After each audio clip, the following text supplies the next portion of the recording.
Aleph, on arrive à la Mishnah. À la Mishnah, Bet Shammai Omrim. בית שמאי אומרים מביאים שלמים ואין סומכין עליהן, אבל לא עולות. ובית הלל אומרים מביאים שלמים ועולות וסומכין עליהן. Alors בית שמאי disent dans la Mishnah qu'on a le droit pendant Yom Tov d'apporter un korban shlamim. C'est quoi la différence entre un korban shlamim et un korban ola? La shlamim c'est de paix, en plus. C'est pas obligatoire. Normalement, c'est pas obligatoire, tu as raison. Mais à part ça, shlamim, il y a un élément de l'offrande qui est consommé sur l'autel, sur le misbeh. Un élément qui est donné au kohanim pour manger. Et la plupart est mangé par les propriétaires, les baalim. Ça, c'est shlamim. Tandis que Ola est entièrement brûlé sur le misbeh. Alors, Beit Shammai, il permet pendant Yom Tov d'apporter, offrir un korban shlamim. Mais ils ne permettent pas de faire smicha. Normalement, chaque offrande qu'on apporte, les baalim, avant qu'on l'offre, ils mettent les deux mains, ils placent les deux mains sur la tête, ils s'appuient dessus, et quelquefois il y a un vidouille, ça dépend de l'offrande, et puis après on l'offre. Il dit, tu ne peux pas faire smicha. Mais Beit Shammai dit, tu ne peux pas apporter une ola. On va voir le Rashi bientôt. Les Beit Hillel, eux, ils disent qu'on peut apporter des shlamim, et aussi on peut apporter un korban ola pendant Yom Tov, et aussi, on peut faire smicha. C'est quoi déjà smicha? Smicha, je viens de dire, c'est quand les baalim s'appuient. Ils mettent leurs mains sur la tête de l'offrande avant qu'ils vont l'offrir. Ils s'appuient dessus. Souvent, c'est accompagné par un vidouille. Ah, vidou. Et quelquefois, non. Ok? Alors, regardez le Rashi. Le Rashi, Mevi'in shlamim sur la Mishnah. Mevi'in shlamim beyom tov, le fiche yesh behen achilat adam. Parce que, encore une fois, on est Yom Tov. Yom Tov, on sait qu'on n'a pas le droit de faire stam des melachot. Seulement si c'est lié à une mitzvah qui est liée au jour, ou si c'est sorech ochel nefesh, la nourriture. Alors, comme shlamim, il y a un élément important de l'offrande qui est mangé par les hommes. Beit Shammai dit, tu peux apporter ça, tu peux faire shrita, tu peux faire toutes les melachot qui normalement devraient être interdits pendant Yom Tov. Mais comme tu manges, c'est permis. Ah, quand vous dites vous mettez les mains sur la bête. Oui, sur la tête de l'offrande. Sur la tête de la bête. Dans le Rashi, ve'ein somchin alehen, shasmicha asura meshum shvut. Parce que shvut, c'est quoi shvut? C'est un interdit des rabbanan. Et les rabbanan ont interdit de s'appuyer avec toute notre force sur un animal. Rashi explique שהסמיכה אסורה משום שפוט שבכל כוחו היה סומך והבה להם משתמש בבעלי חיים. C'est comme si ils utilisaient un animal. Et c'est écrit dans la Mishnah, Betznan, Ein rochvin al gabei behema. On ne peut pas s'accroupir, on ne peut pas chevaucher sur un animal. Pourquoi pas? On a peur que si quelqu'un il chevauche sur un animal, il va couper une brindille, une branche, pour donner un coup à l'animal, pour le guider, donc pour éviter le risque de quelqu'un qui chevauche, pour enlever une branche. Ça c'est interdit. C'est interdit des rabbanan de chevaucher sur n'importe quel animal. Alors, quand on s'appuie sur un animal... Dans le Beth Amikdash, tu n'as aucun risque d'arracher une branche pour... Non. L'idée, le concept de chevaucher, c'est de mettre tout son... Quand on chevauche sur un animal, on place le poids entier sur l'animal. De ce point de vue, ça inclut aussi l'acte de smicha. Smicha, c'est comparable à chevaucher. Dans quel point de vue? Parce que tu poses tout ton corps sur l'animal. Ah, mais c'est pas au moment de faire la... Juste avant, c'est juste avant l'offrande, juste avant la shrita. Mais il va chevaucher juste avant Il ne va pas chevaucher, il n'y a pas de chevaucher. De la même façon que chevaucher, il place tout le poids de son corps sur l'animal quand il chevauche. Quand il fait smicha, il appuie avec tout son corps sur l'animal. Alors, de ce point de vue, l'acte d'appuyer sur l'animal, toute sa force, ça ressemble, c'est comme chevaucher. Comme c'est comme chevaucher, c'est pas chevaucher, mais c'est comme c'est interdit, des rabbanan. C'est pour ça que Beit Shammai dit, tu peux apporter un korban shlamim, mais ne fais pas smicha. Mais les rabbanan, ils ont interdit parce que quand tu chevauches, tu risques de casser une brindille. Et dans le temple, il n'y a pas de brindille. Quand tu t'appuies, tu n'es pas sur un arbre, Oui. c'est sur la tête. Ah, mais est-ce que c'est pas interdit C'est pas le même cas. Non, je veux dire que dans le temple, il n'y a pas de risque, on va... Absolument. Et tu sais qu'il y a un interdit de rabbanan, d'yichud, on ne veut pas être avec une femme. Oui. Mais ça comprend aussi ta belle-mère qui a peut-être 80 ans. Tu ne veux pas être seul dans une pièce avec ta belle-mère de 80 ans. Ah, pourquoi? De peur que quelque chose va se passer, un homme va peut-être avoir des relations avec cette femme dans Yichud, dans une chambre, mais tu ne risques pas avec ta belle-mère de 80 ans avoir des relations avec. Alors là aussi, c'est l'oplu. Que Dieu me pardonne, mais les derniers temps, je dormais avec ma belle-mère, elle ne supportait pas de dormir toute seule. Elle sentait qu'elle allait partir la nuit. Merci. Grave, Oui. s'il vous plaît. Est-ce que c'est pas interdit de monter sur une bête pour qu'on doit faire la shrita, c'est-à-dire un taureau, une vache ou quelque chose comme ça, monter sur. C'est pas interdit? Non. Non? C'est seulement pour Paradouma. Non, Paradouma. pas de mal, À part Paradouma, il n'y a pas de problème. Ah bon? Bon. Ok, ça c'est la marloque en Beit Sham, Beit Hillel. Alors, Ama Oula, vous voyez le début de la Gemara. Mais est-ce que le korban n'est pas complet? Sans la smicha. Ouais. On va voir. C'est pas qu'il annule la smicha, Beit Sham. On va voir plus tard qu'il dit qu'il fait la smicha avant Yom Tov. Il y a Yoel qui vient d'arriver. C'est pas ça qu'on se papa. Regardez juste.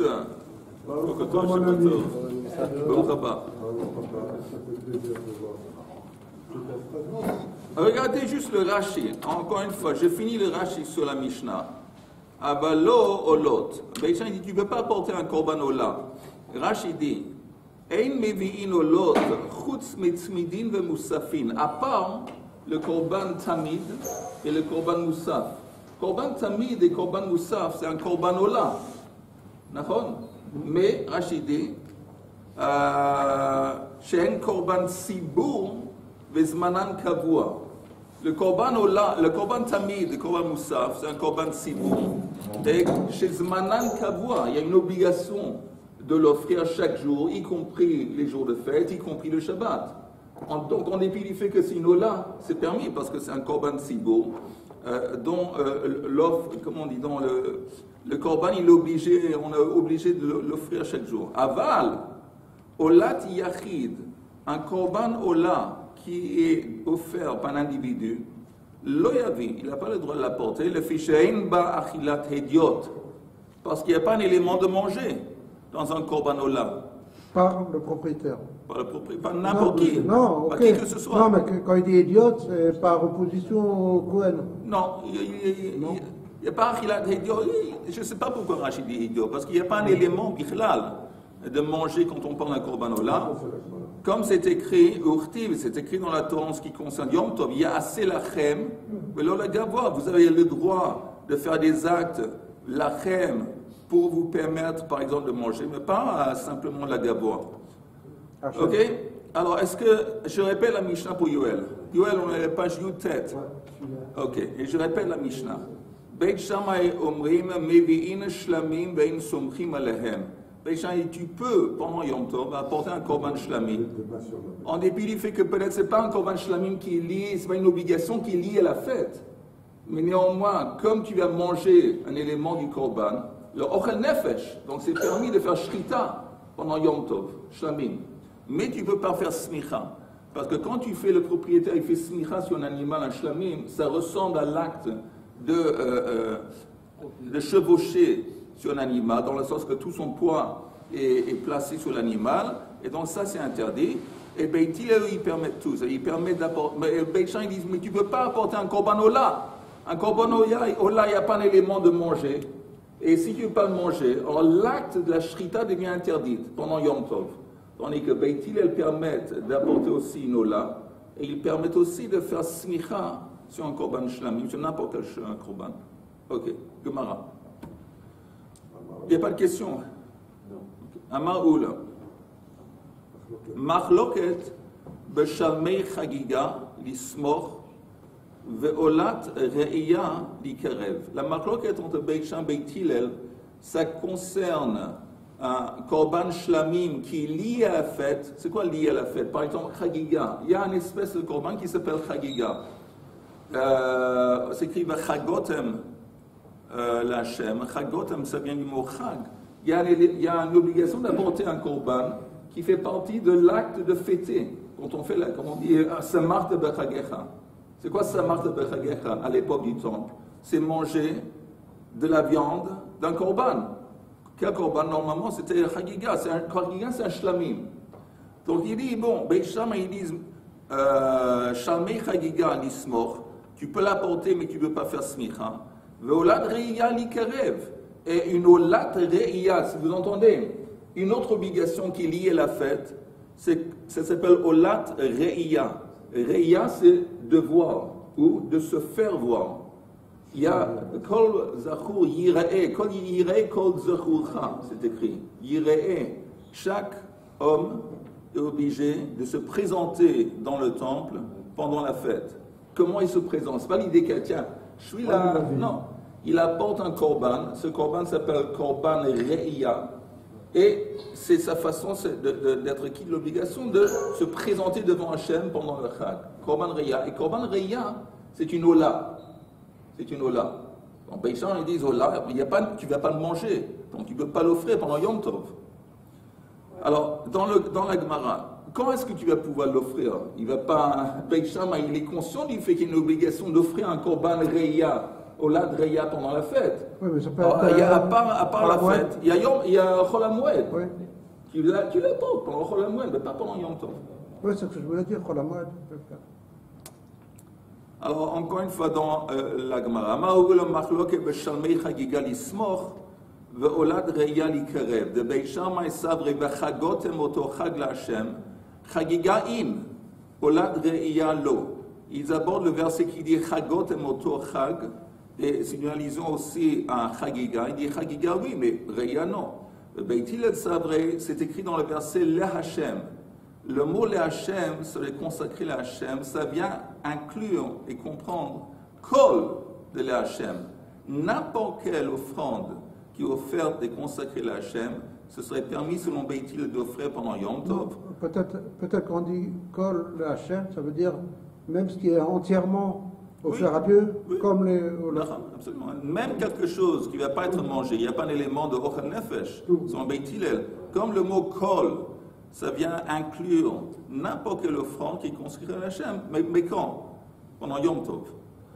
Aval nedarim benedavot, selon Oule, des nedarim benedavot. C'est quoi nedarim benedavot? C'est des offrandes qui sont facultatives, qui sont volontaires. Quelqu'un s'est engagé à offrir un korban, que ce soit, il y a plein de ça peut être shlamim, ça peut être ola. Il dit, bon, je m'engage à offrir tel et tel korban. Mais ce n'est pas lié à la fête, ce n'est pas une obligation qui est liée à la fête. Alors ça, selon Oula, Nedarim Nedavot divrei hakol, aussi bien Beit Hillel que Beit Shammai seraient d'accord que ein krevin b'Yom Tov, on ne peut pas les offrir pendant Yom Tov. Pourquoi? Parce que ce n'est pas lié à la fête. Ce n'est pas lié à la fête. Okay. Ça, c'est Oula. Vechen amar Rav Ada bar Ahava, et ainsi aussi expliqué Rav Ada bar Ahava. Et si c'est toi, ce ne serait pas lié à la fête. Si c'est un nedava, je ne peux pas les manger. Parce que, encore non, nedarim et nedavot, ça peut être ou un korban ola, ou un korban shlamim. Shlamim, ça se mange. Alors, mais qui te dit que tu... Mais selon Oula, qui te dit que tu dois le manger maintenant pendant Yom Tov? Ce korban, tu peux l'offrir ou pendant Chol HaMoed, ou plus tard, ou avant. Mais c'est pas une offrande qui est liée, c'est pas une obligation qui est liée à la fête. C'est pas comme par exemple korban shlamim qui est chagiga. Chagiga, c'est un korban, c'est une obligation qui est liée à la fête. Tu dois l'apporter pendant la fête. C'est pour ça que Beit Shammai permettent. Mais un shlamim qui n'est pas lié à la fête, nedarim et nedavot. Là, il dit non, il n'y a aucune justification de le faire pendant Yom Tov. Yom Tov, encore une fois, on te permet de faire des travaux interdits, des melachot interdites, par exemple, shrita. Dans quelle situation? D'abord, si c'est ochel nefesh, un élément de manger, et deuxièmement, ça doit être lié à de la fête. Mais si tu as un shlamim qui est nedrim et nedavot, même s'il y a un élément de manger, mais ce n'est pas lié à la fête. Donc selon où le Beit Shammai interdirait aussi, pas seulement Beit Shammai, même aussi Beit Hillel aussi, interdirait un shlamim qui est nedrim et nedavot. C'est clair? Oui. Yosef, c'est clair? Ou c'est un peu flou? Non, c'est très flou, mais c'est pas grave. C'est très très grave. C'est super grave. Et je vais te dire, non, n'hésite pas. Si c'est flou, demande. Et puis, je ne vais pas m'attarder longtemps, mais je préfère expliquer encore une fois que qu'on continue ce flou. Mais dis-moi qu'il y a un truc spécifique qui n'est pas clair ou c'est tout? Ok, non, Rav, c'est des gens qui viennent de loin. Et ils veulent en profiter pour Yom Tov, ils sont venus à ce moment-là, ils vont faire des davot, des darim, alors ils veulent en profiter. Oh, bonne question de René. Vous entendez René, il dit, pas chaque personne était à Yerushalayim, à côté de Yerushalayim. Il y a des gens qui se déplaçaient, c'était du nord du pays, du sud du pays. À l'époque, il n'y avait pas de voiture, il n'y avait pas de train, il n'y avait pas de bus. Le trajet, le voyage, ça prenait du temps. Ouais. Alors le type, il disait souvent, bon, pendant l'année, il s'est obligé à donner, il s'est engagé à offrir des offrandes. Par exemple, Nedarim, Nedavot. Voilà. Il a profité du fait qu'il est obligé de toute façon pendant la fête d'être à Yerushalayim. Et maintenant que pendant le règle, je suis à Yerushalayim, alors j'ai profité de l'occasion aussi de manquer de tous les autres Nedarim et Nedavot. Vis-à-vis desquels je me suis engagé. C'est vrai, mais il peut faire ça comme Yehuda dit, il peut faire ça pendant Chol HaMoed. Il n'a pas besoin de faire ça pendant Yom Tov, il fait ça pendant Chol HaMoed. Ok?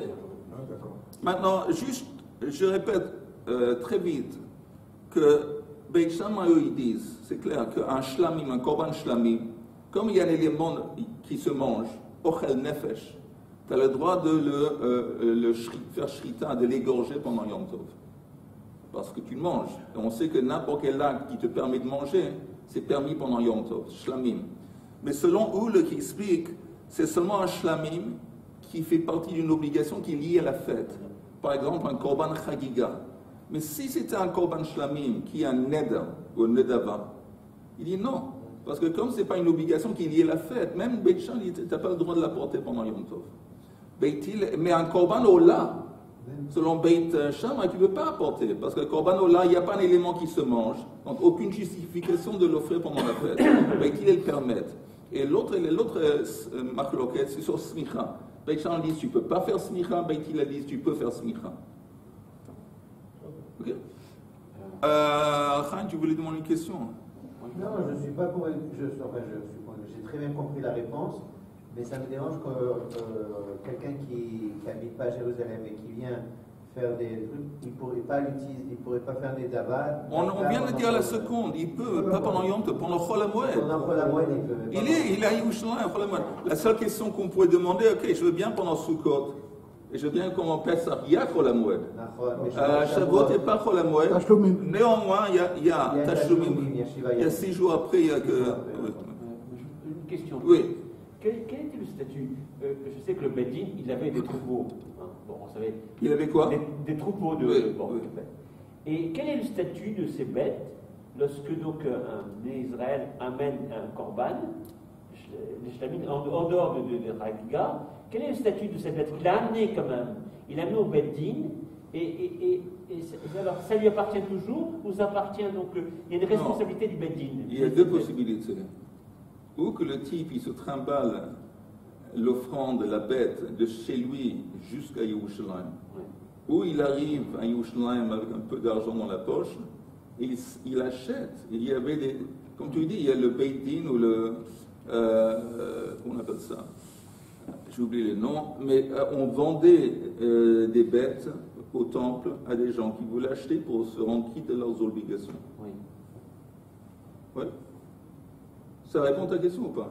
Pas complètement, parce que quel est le statut? Il a amené. Une fois que le type, disons, il est chez lui à la maison, et oralement il dit, bon, je consacre cette bête. D'abord, c'est quoi la différence, entre parenthèses, entre neder et nedava?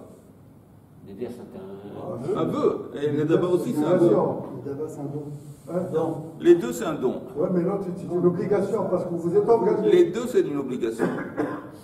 Il y en a un qui est spécifique à cette bête-là, et l'autre, il dit, je fais le don d'une bête. engagé, tandis que... Oh.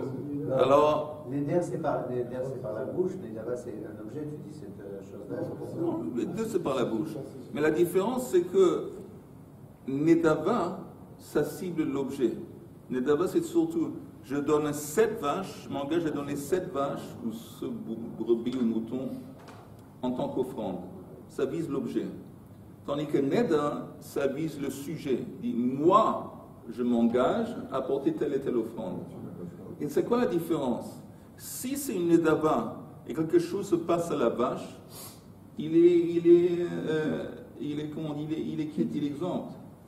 Parce qu'il avait dit cette vache. Maintenant, cette vache, elle a eu une crise cardiaque, elle est morte.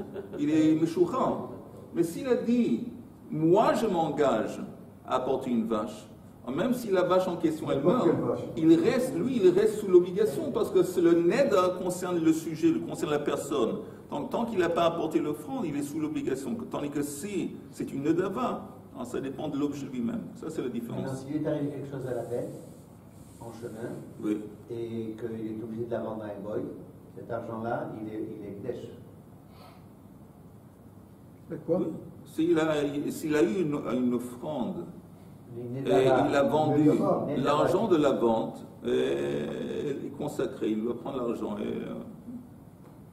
le dépenser et acheter un autre korban. S'il veut acheter un korban, ou en tout cas le dépenser à Jérusalem. Un korban. Avec cette Bah oui, il s'est obligé, il s'est engagé d'apporter un korban. Maintenant, je ne sais pas dans le scénario, il a vendu le korban. On n'a pas le droit, mais s'il a vendu, alors l'argent de la vente, c'est consacré à remplacer l'offrande. Non, mais ça c'est dans le cas de Neder, c'est pas dans le cas de Nedava. Si c'est Nedava. Non, mais la même chose, Nedava. Il a dit cette bête. Oui. Il n'avait pas eu le droit de le vendre, mais s'il a vendu. Non, mais si elle l'a vendu parce qu'elle s'était cassé la Elle patte. s'est cassé la patte. Elle ne pourra pas la manger. Il ne va pas la jeter. Alors au moins il la vend au goy la moitié de la valeur. Quand il est quitte, il n'a plus à mon avis. Non, cet argent-là, il est dèche. Pourquoi qu'il y a Non, Pourquoi il dèche? parce que le moment qu'on avait dit que le moment où quelque chose se passe et qui va invalider l'offrande, Ça, il n'y a plus rien.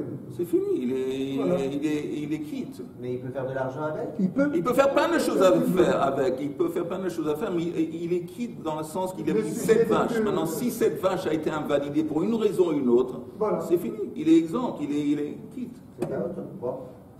C'est pas spécialement logique. Pour moi, c'est pas logique parce qu'à partir du moment où j'ai dit que je donnais cet animal-là, Oui. la valeur de cet animal, d'abord, c'est cet animal-là. Oui. Maintenant, si je ne peux pas l'apporter parce qu'il n'est pas apte à la shrita, C'est fini. Finita la commedia. finita la camélia. Ok, on continue. Alors ça, c'est l'explication de Oul, de la Machlok et Beit Shammai. Beit Hillel, il dit que si c'est Nedarim, Nedavot, même Beit Hillel serait d'accord avec Beit Shammai, c'est pas lié à la fête, c'est pas une obligation qu'il est faite, tu ne veux pas l'apporter, même un Korban Shlamim. Alors on retourne. Je retourne au début de la Gemara. Amar Oul, la Machlok et Beshalmei Chagiga Lismoch, Veolat Reya Likarev. De Beit Shammai Sabri Bechagotem Oto Chag LaHashem Chagiga In Olat Reya Lo. בבית הלל סברי להשם כל דלהשם. אבל נדרים ונדבות דברי הכל אין קרבים ביום טוב. וכן אמר רב עדה בר אהב ונדרים ונדבות אין קרבים ביום טוב. אוקיי. Maintenant, מיטיבי, on apporte une קושיה. אמר רבי שמעון בן אלעזר, לא נחלקו בית שמאי ובית הלל על עולה שאינה של יום טוב, שאינה קריבה ביום טוב. Selon lui, c'est qui lui, Rabbi Shimon ben Elazar, Beit Hillel et Beit Shammai seraient d'accord que si tu as un korban ola qui n'est pas lié à la fête, alors tu ne peux pas l'offrir. Val shlamim shehen shel yom tov, et les deux seraient d'accord que si c'est un korban shlamim qui, oui, une obligation qui est liée à la fête, chez krevin be yom tov, tu peux oui l'offrir pendant yom tov. Al manech le coup, sur quoi est-ce qu'ils se disputent? Al ola shehi shel yom tov. Sur le cas d'une ola qui est lié à la fête, ça s'appelle Olat Re'ia. C'est une Ola, mais c'est lié à la fête. Ve'al Shlamim she'enan shel Yom Tov. Et aussi, selon lui, sur un cas de Shlamim qui n'est pas lié à la fête. Par exemple, Nedarim v'Nedavot. Le type, il s'engage, il se porte volontaire d'apporter un korban Shlamim qui est Ned ou Nedava. Alors sur ça, il se dispute selon cette opinion. Chez Beit Shammai, omrim lo yavi, Beit Shammai dit tu ne peux pas l'apporter, tu ne peux pas l'offrir. Beit Hillel omrim yavi. Alors selon cette version de la marloquette, Beit Hillel permettrait d'apporter un nedarim ben nedavot qui est un shlamim. Ça suffit pour Beit Hillel d'avoir cet élément de ochel nefesh. Et tu n'as pas besoin que l'obligation elle est liée à la fête, selon ça. Alors c'est contre Oula, c'est un problème. Pourquoi c'est un problème? Parce que Oula, vous entendez, Oula c'est un amora. Et on est en train maintenant d'apporter une braïta, c'est l'opinion de Rabbi, le Rabbi qui? Le Rabbi Shimon ben Elazar. Rabbi Shimon ben Elazar, c'est un Tana. On ne peut pas avoir un amora Oula qui contredit par une braïta. Et l'explication de Oul, elle est contre Rabbi Shimon ben Elazar, parce que Oul, lui, il dit que Nedarim ben Nedavot, même si c'est un korban shlamim, même Beit Hillel l'interdirait. Et si, selon la Braïta, si c'est un shlamim, même si c'est pas lié à la fête, Beit Hillel le permettrait. Donc ça contredit. Peut-être qu'il y a un Tana qui dit comme lui. On va voir. Pardon. Oui. Mais c'est pour ça que selon Rabbi Shimon ben Elazar, Beit Hillel permettrait. Mais selon l'explication de Oul, Beit Hillel interdirait, en dépit du fait qu'il y a ochel nefesh, parce qu'ils disent, c'est pas lié à la fête. C'est pas une obligation. Pourquoi de la porter maintenant? Alors la Gemara, première tentative de résoudre le problème, Taritz ve'imahachi, répond comme ça, répond ainsi. Amar Rabbi Shimon ben Elazar, ils vont traficoter, ils vont changer un petit peu la version de la Braïta. Rabbi Shimon ben Elazar, lo nechleku Beit Shammai Beit Hillel alola b'shlamim she'enan shel Yom Tov she'im krevin b'Yom Tov. Il ne se dispute pas Beit Shammai Beit Hillel sur un shlamim qui n'est pas lié à la fête, on ne peut pas l'offrir pendant la fête. Val shlamim she'en shel Yom Tov she'im krevin b'Yom Tov. Il ne se dispute pas non plus sur un korban shlamim qui est lié à la fête, qu'on peut l'offrir pendant la fête. Uniquement sur le cas d'une Ola qui est Shel Yom Tov, Ola Reya. Beit Shammai omrim lo yavi, Beit Hillel omrim yavi. Maintenant, ça, qu'est-ce qu'on a fait? On a un petit peu changé la Braïta pour faire en sorte que ça ne pose pas de problème pour Oula. Mais Rav Yosef lui répond, Rav Yosef Amar Tanaï Shakalt Me Alma. Est-ce que tu as viré les Tanaïm du monde? Voilà, tu as effacé tous les... Il n'y a plus de Tanaïm qui existent dans le monde. Tanaï, c'est une marloquette Tanaïm. Tu n'as pas besoin de traficoter cette version de la Braïta. Je t'ai trouvé une autre Braïta, un autre Tana, qui dit exactement comme Oula. Plutôt Oula dit comme lui. Des Tanya, c'est écrit dans la Braïta. Shlamim habaim mechamat yom tov. Des shlamim qui sont liés à la fête. Beyom tov. Beit Shammai omrim somech alehen me'erev yom tov. Veshochatan beyom tov. Beit Shammai permet de faire smicha quand la veille de yom tov et de les offrir pendant yom tov. Beit Hillel omrim somech alehen beyom tov. Veshochatan beyom tov. Beit Hillel dit t'as pas besoin de faire la smicha la veille. Tu fais la smicha le jour même, tu l'offres. On tourne à la page suivante. Aval. Nedarim ve nedavot, mais en ce qui concerne les nedarim nedavot, même les shlamim, divrei hakol, ein krevin ba yom tov. Tout le monde est d'accord que tu peux l'offrir pendant yom tov. C'est Oul. Ça c'est l'explication de Oul. Alors ça va, parce que maintenant on peut dire que Oul, il se base sur cette opinion, sur ce Tana, et donc la vie est belle. Non, au contraire, Rabbi Shimon ben Elazar, il est contre Oul. On avait un problème avec ça. Comment Oul se permet de dire un truc qui est contre le Tana? Et maintenant, on a trouvé un autre Braïta, sans auteur, qui dit exactement comme Oul. Donc on dit Oul, il se base sur ce Tana. Ok.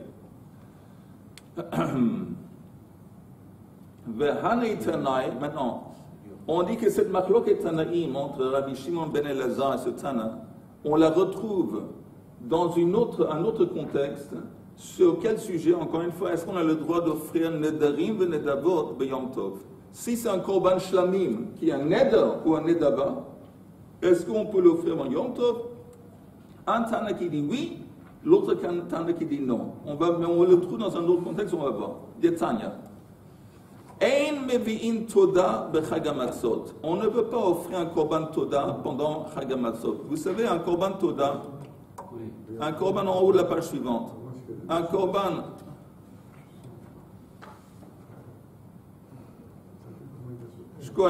Je me suis permis de continuer, René. Oui, non, mais parce que pas, si on ne tourne pas, c'est pas la même chose ici. Ok. Voilà.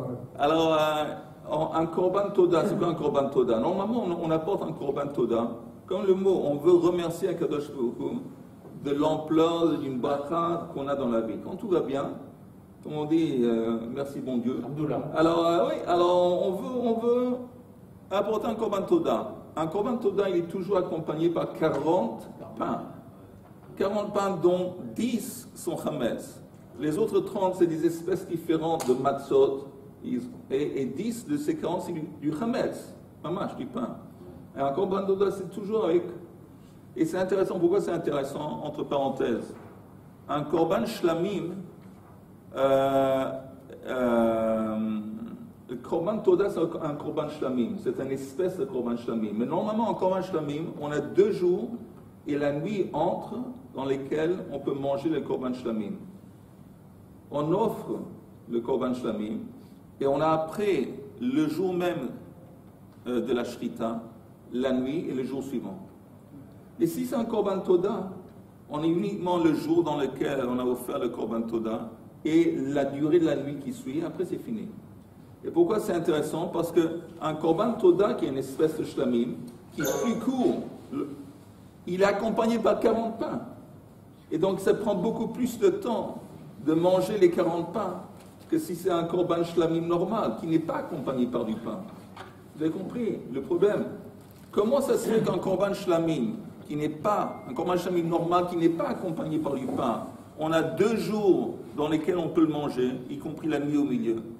Et comment ça se fait qu'un korban toda, qui est accompagné par 40 pains, et ce n'est pas des petites brioches, c'est des 40 pains, et là on a beaucoup moins de temps, on a uniquement le jour et la nuit. Pour que tu fasses venir des gens et que tu leur expliques, comme que Souda Todaya, tu invites beaucoup de gens. Il a fait exactement ça. Un korban toda, c'est pour aussi remercier Akadosh Baruch Hu pour des miracles, pour des délivrances. Quand quelqu'un a été délivré de situations graves, très malade, ou il a été dans un parcours dangereux, je ne sais pas quoi, on apporte un korban toda. Alors, comme Yehuda dit, par exemple, Soudat Hodaya, quand on fait une Souda, on veut raconter aux autres la délivrance que lui-même il a subie. Pourquoi faire? Parce que c'est Mechazek. C'est Mechazek les autres. Quand les autres ils entendent comment cette personne a éprouvé au niveau personnel une délivrance, c'est Mechazek, ça renforce. Et ça c'est l'idée. Comme il a beaucoup de pain, il a une petite période de temps dans laquelle il va devoir inviter d'autres gens à se joindre à lui, et il va avoir un groupe de personnes autour de lui qui vont manger le korban, et donc il va pouvoir répandre cette nouvelle de la délivrance. Ça, c'est l'idée. Oui. C'est clair? Même pour les étudiants des Mouna. Quelle est la part des douanimes là-dedans? Non, comment ça s'appelle? Ça s'appelle Chalavim. C'est des chalavim. Non, chalavim, c'est ce qu'on met sur le misber. Maintenant, tu connais? Oui, mais il demande quoi exactement? Quel morceau de l'offrande est-ce qu'on donne au kohanim? Sur le coup, j'oublie, mais il y a des morceaux de... Il y a une part qui revient au... Oui. Choc. Je pense à un choc et quelque chose d'autre. Un choc et yamin. Alors, encore une fois, dans la Braïta, Ein mevi'im toda b'chag hamatzot. Tu ne peux pas offrir un korban toda pendant la fête de Pesach. Mipnei chametz sheba. Parce que parmi les 40 pains, il y en a 10 qui sont chametz. Velo ba'atzeret. Tu peux pas offrir un korban toda pendant la fête de Shavuot. Mipnei shehu yom tov. Et un korban toda, c'est comme un neder ou nedava. Mais tu peux pas l'offrir pendant yom tov, Shavuot, parce que c'est yom tov. Il n'y a pas de chol hamoed. Aval mevi adam todato b'chag haSukkot. Mais selon la première opinion, tu peux offrir ton korban toda pendant Sukkot. Apparemment, quand pendant Sukkot? Chol hamoed. Ça, c'est la première opinion.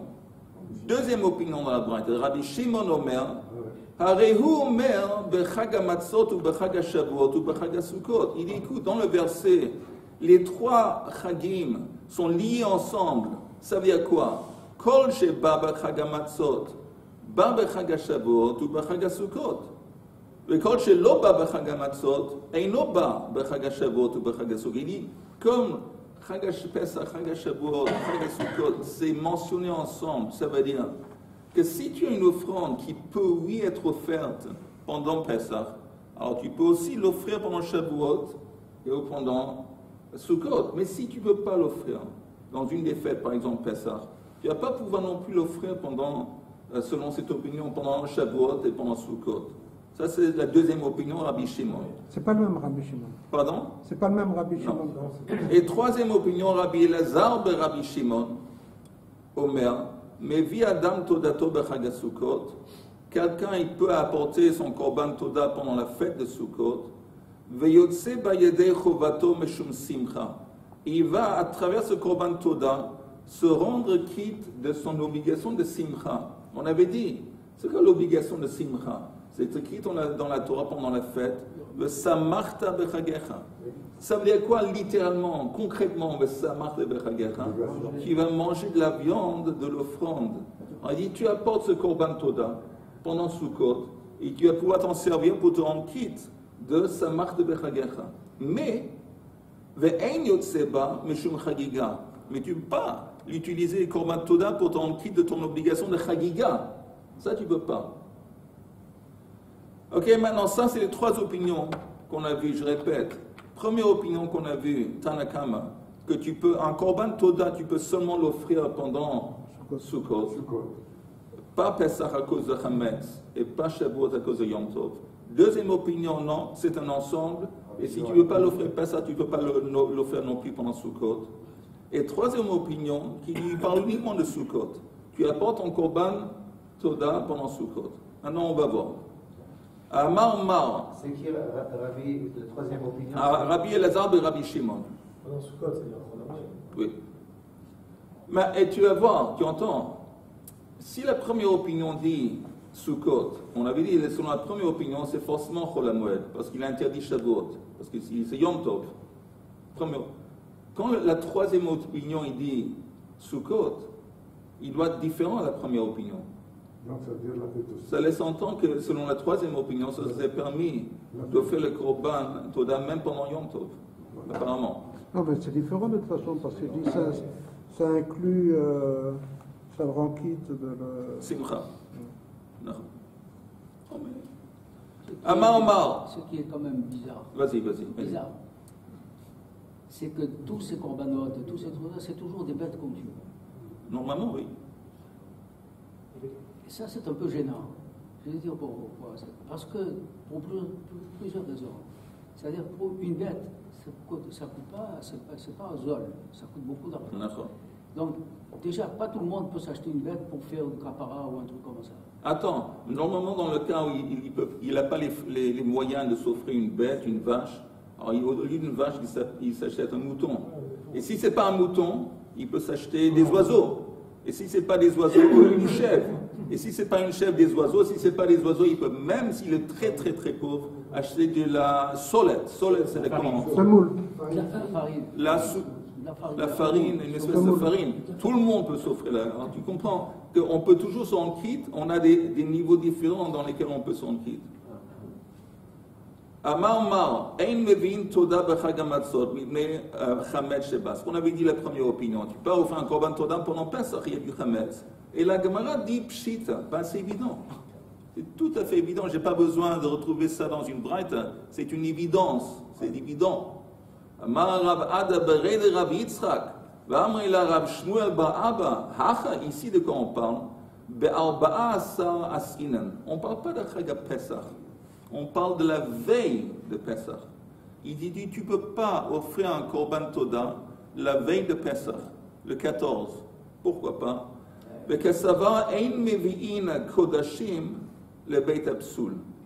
Parce que tu ne peux pas créer une situation dans laquelle un élément de ton offrande, les Kodashim, vont être brûlés. Ça veut dire quoi? La veille, on avait dit que quand les gens y montaient la règle au temple, ils profitaient de cette occasion d'apporter d'autres offrandes dans lesquelles ils se sont obligés. Si plusieurs personnes, la veille de Pessah, ils m'ont offert un korban Toda, de toute façon, laissons tomber beaucoup de personnes. On ne peut pas, des rabbanan, manger du chametz déjà 1 heure avant, ça dépend de l'opinion, 1 heure, 2 heures avant midi, midi de la veille de Pessah. Vous êtes d'accord? La veille de Pessah. On va manger du Hametz, midi au à partir de midi. Et des Rabbanan, c'est 1 heure avant. Maintenant, ça veut dire que le type, quand il va offrir son korban, il va avoir, je ne sais pas, 1 heure, maximum 2 heures dans lesquelles manger. Il ne va pas pouvoir manger tout ce pain. Surtout si on parle de plusieurs personnes qui apportent. Alors forcément, il va devoir brûler, détruire, brûler pas mal des pains que tu as apportés parce que tu ne vas pas avoir le temps de les manger avant Pessah. Et ça c'est interdit. On ne veut pas te permettre d'être dans une situation où automatiquement tu vas devoir détruire un élément de ton offrande. Pas seulement Mirchol Ifnei Iver, c'est pas chose, c'est bisayon le gaba korban. C'est mévazet à korban. Tu apportes une offrande et on sait déjà qu'un élément tu vas devoir brûler. Ça c'est l'enseignement. C'est pas pendant Pessah. Pessah c'est pshita, on parle de ça. Deuxième chose, Velo ba'atzeret b'meishu Yom Tov. Tu ne peux pas apporter un korban toda pendant Shavuot parce que c'est Yom Tov. C'est pour ça qu'on ne dit pas Mizmor le Toda et Rav Pessah. Oui, c'est pour ça qu'on ne dit pas Mizmor le Toda pendant la veille de Pessah. Que Savan Nedarim et Nedavot ein krevin b'Yom Tov. Apparemment, parce que lui, il est de l'opinion qu'on ne veut pas offrir un neder ou nedava pendant Yom Tov. Aval mevi adam todato b'chag Sukkot. Mais oui, tu pourrais apporter le korban toda pendant Sukkot. La Gemara dit eimat. Le mot eimat, ça veut dire quand. Quand pendant Sukkot. Il aime, si tu dis Yom Tov atzmo, parce que pendant Sukkot, ça comprend le jour de fête lui-même. Veha amarta velo ba'atzeret mipnei shu Yom Tov. On vient de dire qu'il est interdit d'apporter le korban toda pendant Atzeret, parce que c'est Yom Tov. Donc forcément, Sukkot, on parle de quoi? Chol HaMoed. Ela bechulo shel Moed. Alors là, il y a un problème. Alors voilà, ça c'est la première opinion. Maintenant, Rabbi Shimon Omer, הרי הוא אומר בחג המצות ובחג השבועות ובחג הסוכות. כל שבא בחג המצות בא בחג השבועות ובחג הסוכות. וכל שלא בא בחג המצות אינו בא בחג השבועות ובחג הסוכות. On avait vu cette opinion qui dit, Rabbi Shimon, que c'est un ensemble. Tu ne peux pas découper, dire pendant ce chag oui, pendant ce chag non. Si pendant Pessah tu peux l'offrir cette offrande pendant les autres chagim. Mais si tu ne veux pas, s'il est invalidé, par exemple, Korban HaToda pendant Pessah, alors tu ne vas pas pouvoir non plus l'apporter pendant Chol HaMoed. Ma kif la Rabbi Zer. Rabbi Zer, il part à l'attaque, il dit écoute, il y a un truc invraisemblable que tu es en train de tu es en train de nous dire un Korban Toda, Nedarim et Nedavot, tu ne peux pas l'offrir pendant Chol HaMoed. Pourquoi pas? Parce que tu ne peux pas l'offrir non plus pendant Pessah. Il y a un truc qui tourne pas rond. Hashta salutei mesaltinen. On a le droit de salutei mesaltinen. C'est quoi cette histoire? C'est quoi Hashta? Maintenant qu'on sait que salutei mesaltinan, on a le droit de couper les branches. Regardez si vous voulez le Rashi. Salutei mesaltinan. Loktin eitzim basade mina mechubar bechulo shel moed.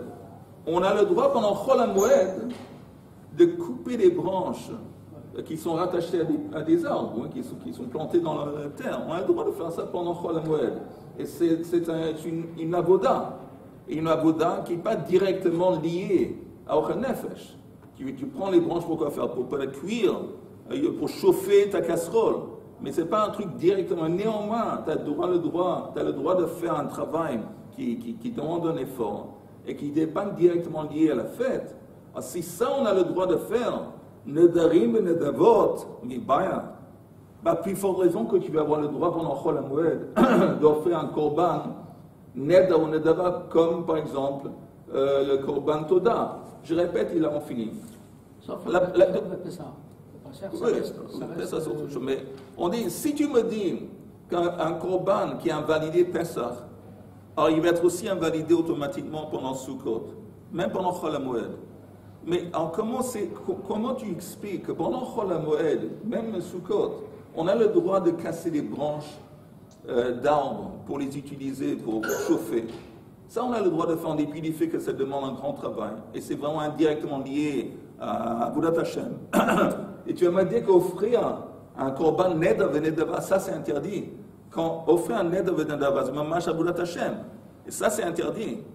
À cause de ces kushia, on va réexpliquer, on va changer absolument l'explication de cette machloket dans la Braïta. La machloket, il y a 3 opinions. Première opinion, après Rabbi Shimon, après Rabbi Elazar de Rabbi Shimon. À cause de cette kushia, comment tu interdis d'offrir un korban toda en Chol HaMoed Sukkot? On va changer absolument l'explication. Bli neder. Demain, on va voir l'explication. C'est quand tu vas rester dans les mots.